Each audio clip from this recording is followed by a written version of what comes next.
the 47th President of the United States of America, inaugurated yesterday. That was on Monday. And his inaugural speech had generated different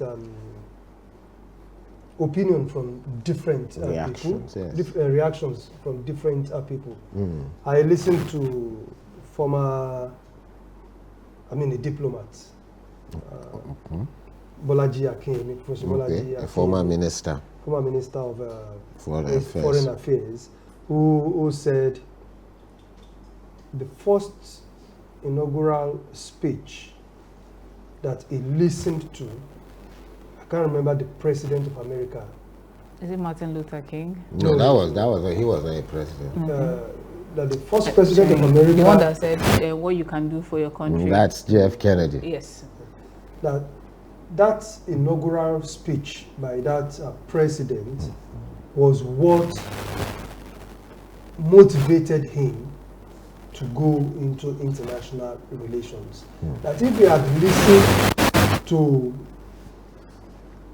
Trump inaugural speech as his first ever speech from an American president, he definitely wouldn't be in the foreign affairs. That is not one to behold. Yes, you are the strongest man in the world. Must you rub it in during your inaugural speech? Well, maybe they can let us hear a little bit of what he said.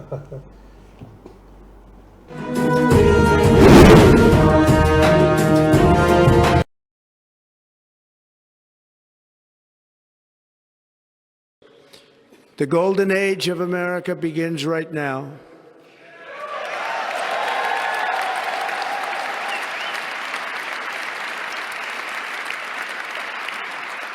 From this day forward, our country will flourish and be respected again all over the world.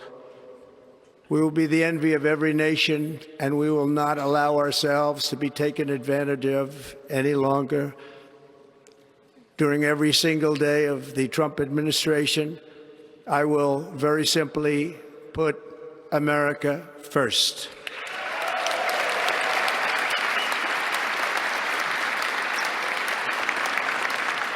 And our top priority will be to create a nation that is proud, prosperous, and free.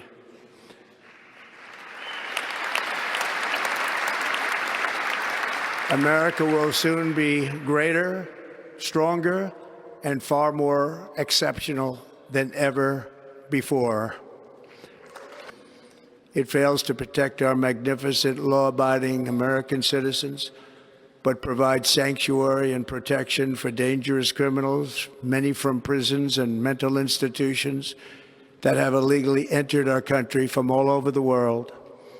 We have a government that has given unlimited funding to the defense of foreign borders, but refuses to defend American borders or, more importantly, its own people.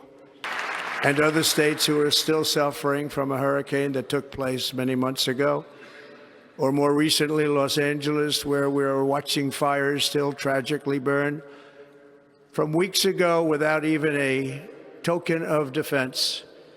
They're raging through the houses and communities, even affecting some of the wealthiest and most powerful individuals in our country, some of whom are sitting here right now. They don't have a home any longer. That's interesting. But we can't let this happen. Everyone is unable to do anything about it. That's going to change. We have a public health system that does not deliver in times of disaster, yet more money is spent on it than any country anywhere in the world. And we have an education system that teaches our children to be ashamed of themselves in many cases, to hate our country despite the love that we try so desperately to provide to them. All of this will change starting today, and it will change very quickly.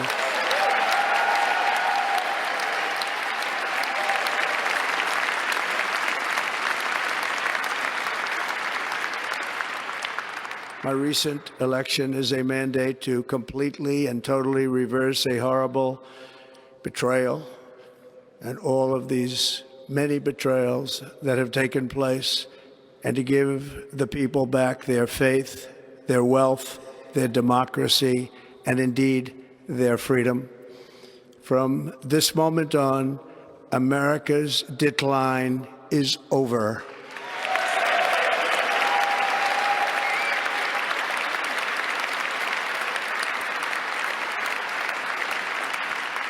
Our liberties and our nation's glorious destiny will no longer be denied, and we will immediately restore the integrity, competency, and loyalty of America's government. Over the past 8 years, I have been tested and challenged more than any president in our 250-year history, and I've learned a lot along the way. The journey to reclaim our republic has not been an easy one, that I can tell you. Those who wish to stop our cause have tried to take my freedom and indeed to take my life. Just a few months ago in a beautiful Pennsylvania field, an assassin's bullet ripped through my ear. But I felt then, and believe even more so now, that my life was saved for a reason. I was saved by God to make America great again. The rescissions of 78 Biden-era EOs and presidential memoranda. You want to call it out? Do you want to say it?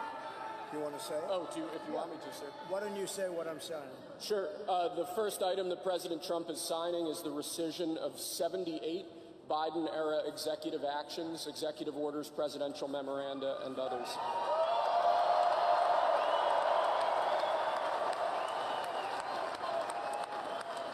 Thank you, sir.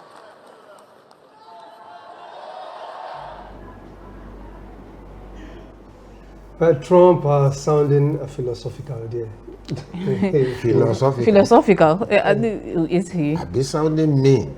I think, No, you know, he said his life was saved. to make Okay, America. to make America great again. Great again. Well, if you want to look at it that way, because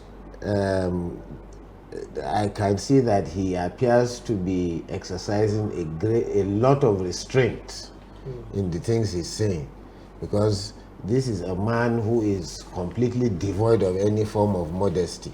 Did you miss him at all?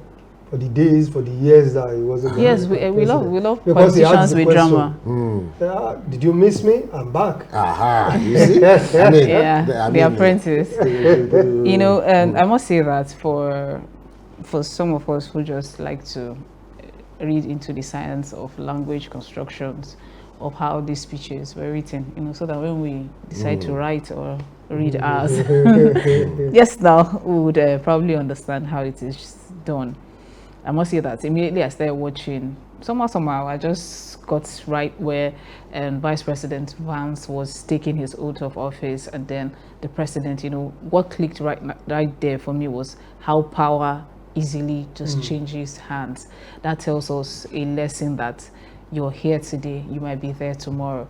If you have the opportunity to be here, make sure you make the best use of that place that you have. But reading from the first line that he said that our golden age begins now. Begins now. And then if you go and look at the last sentence, he says that, and the golden age has begun.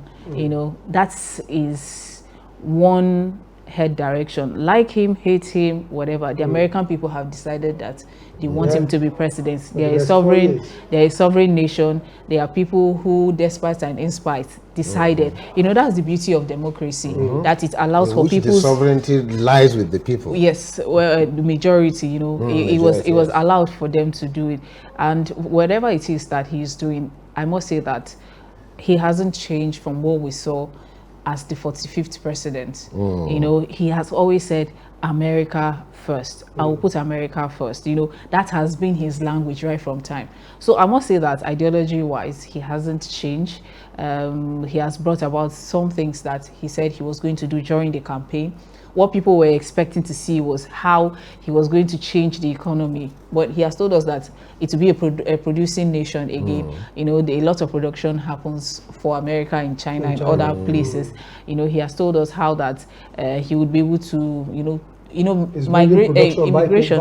Yes, immigration is one issue he tackled on during his campaign, and we're already seeing those things happen right from day one of his. So policy-wise, I must say that he is already in the steps of what he had already planned to do during the campaigns. You know, because those were the reasons that people voted him for. So moving forward, we hope that he's able to do and take better decisions. Now, you might say that we're in Nigeria and America. Yes, it might not, but it's a global village. And let's not forget that the more you buy in the market is still affected by the dollar. And then you see another very critical factor in this matter is that at a point in time, Nigeria stepped down purchase of crude oil. I mean, the United States stepped down purchase of crude oil from Nigeria. As of today, I think they are buying about 20% of our crude oil. So that means they are providing 20% of the biggest product that we use to run our economy. And then unfortunately, I say unfortunate because I feel it is because our people are not thinking enough. Nigerians have now imbibed a lot of negative values, practices, and ideas from the United States. And that are not necessarily popular with them. That is what this election has shown us. That is what this, so that's, that is what this election has taught us. So while we're trying to imitate some people, you know, what you see in the media is just being influenced by a certain number. It might not just be the full, you know how we see people make a lot of noise and they create an image for themselves in the media, and then in real life they are not, you know, how some people will say that would garner all the votes is also place, and yes, we're not being disrespectful to people like that, you know, but overall, let's understand that there are some things that you might think is very popular, but it is not. That is what Trump's election has taught us. So, but for us in Nigeria, what we can learn is how that, you know, peaceful democratic process, abiding by what the people have chosen. And while I feel that his speech might have mentioned the fact that, you know, a well done to Biden, he might not have agreed with all his policies, but yes, you cannot say that. Some degree of modesty. Yes, a seamless handing over there as well too. Yes, it was seamless, and a beautiful, beautiful ceremonies. You know, I'm saying ceremonies because of the different ones. Well, that I think happened. that there were we just couldn't roll all of them. Then an interesting thing, they say temperatures in Washington D.C. are about 4 degrees centigrade. So that's why they couldn't do it outside. Couldn't do it outside as they have been doing.